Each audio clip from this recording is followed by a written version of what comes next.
বিভিন্ন প্রতিষ্ঠানে একের পর এক সিভি বা কারিকুলাম ভিটা বা যেটাকে আমরা জীবন বৃত্তান্ত বলি সেটা পাঠান। কিন্তু কোনো ডাক বা রেসপন্স পান না। প্রাথমিক বাছাইতেই হয়তো আপনি চাকরিদাতা প্রতিষ্ঠানের যে প্রক্রিয়া সেটা থেকে বাদ পড়ে যান। কিন্তু প্রশ্ন হচ্ছে কি, কি কারণে প্রথমেই আপনার সিভি বাদ পড়তে পারে? আসসালামু আলাইকুম ডিয়ার ভিউয়ার্স। আজকে এই ভিডিওটি হচ্ছে যারা চাকরি অনুসন্ধান করছেন কিন্তু বিভিন্ন পজিশনে সিভি দেওয়ার পরে আসলে রিজেক্টেড হয়ে যাচ্ছেন, কোনো রেসপন্স পাচ্ছেন না, তাদের জন্য। সো কি, কি কারণে প্রথমেই আপনার সিভি বাদ পড়তে পারে? চলুন সেই কারণগুলো জানা যাক। ১ নম্বর হচ্ছে যোগাযোগের তথ্য বিভ্রাট। সিভিতে আপনার সঠিক ইমেইল, ঠিকানা ও টেলিফোন নাম্বার দেওয়া হয়েছে কিনা শুরুতেই তা নিশ্চিত করা দরকার। সবসময় চেষ্টা করবেন যে টেলিফোন নম্বর বা ইমেইল আপনি নিয়মিত ব্যবহার করেন, সিভিতে সেটাই ব্যবহার করা।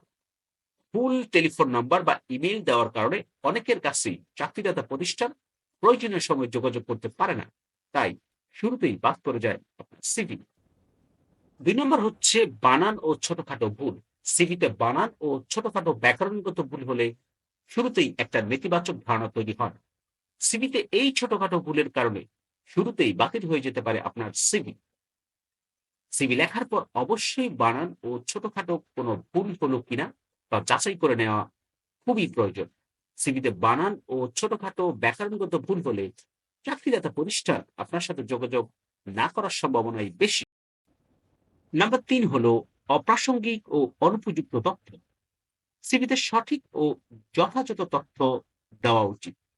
ভারসাম্য বজায় রেখে সিভিতে শুধু অপরিহার্য তথ্য দিতে হবে। গুরুত্বপূর্ণ তথ্য সবসময় উপরের দিকে রাখা উচিত। সিভিতে সাম্প্রতিক কাজের অভিজ্ঞতা এবং সর্বশেষ সাফল্যগুলো প্রথম দিকে রাখা যেতে পারে। কোনো অপ্রাসঙ্গিক ও অনুপযুক্ত তথ্য দিলে শুরুতেই বাতিলের খাতায় চলে যেতে পারে আপনার সিভি। নাম্বার ৪ হলো বিভ্রান্তিকর তথ্য। সিভিতে বিভ্রান্তিকর ও মিথ্যা তথ্য দেওয়া কোনোভাবেই উচিত নয়। আপনার বর্তমান পদ বা সাফল্য সম্পর্কে মিথ্যা লেখা, চাকরি অথবা পড়ালেখার মধ্যে দীর্ঘ বিরতি নিয়ে বিভ্রান্তিকর তথ্য দেওয়া, পরীক্ষার ফলাফল পরিবর্তন করা অথবা উল্লেখ না করা, শিক্ষাগত যোগ্যতা সঠিকভাবে না লেখা, পরীক্ষার পাশের বছর উল্লেখ না করা, বিভিন্ন তথ্যের অসামঞ্জস্যতা, এসব কারণে সিভি বাদ করে যাওয়ার সম্ভাবনা সবচাইতে বেশি। নাম্বার ৫ হলো যথাযথ পদ্ধতি বা পদ অনুযায়ী আবেদন না করা। অপ্রাসঙ্গিক পদে কিংবা নির্ধারিত ধরন অনুসরণ না করে আবেদন করলে সিভি বাদ পড়ে যায়। যেকোনো পদের জন্য সিভি দেওয়ার আগে অবশ্যই জব ডেসক্রিপশন বা আবেদন প্রক্রিয়া যেটা সেটা পড়তে হবে।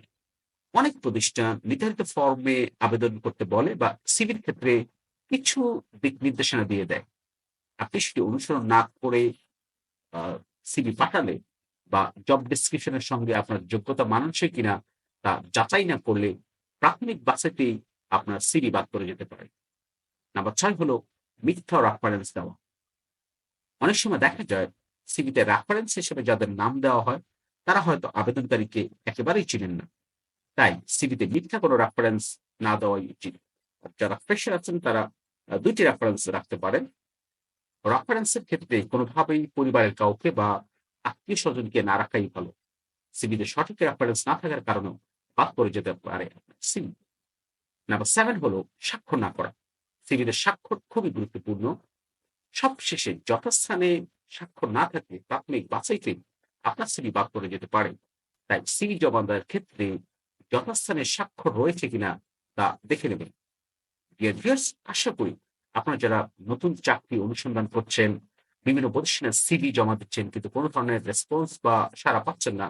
আপনারা যদি এই ৭ টি ভুল না করেন, এই ৭ টি বিষয়ের প্রতি যদি লক্ষ্য রাখেন, আশা করা যায় আপনি সিভি জমা দেওয়ার পরে ইনশাআল্লাহ আপনাকে রেসপন্স দেওয়া হবে এবং আপনি সাড়া পাবেন।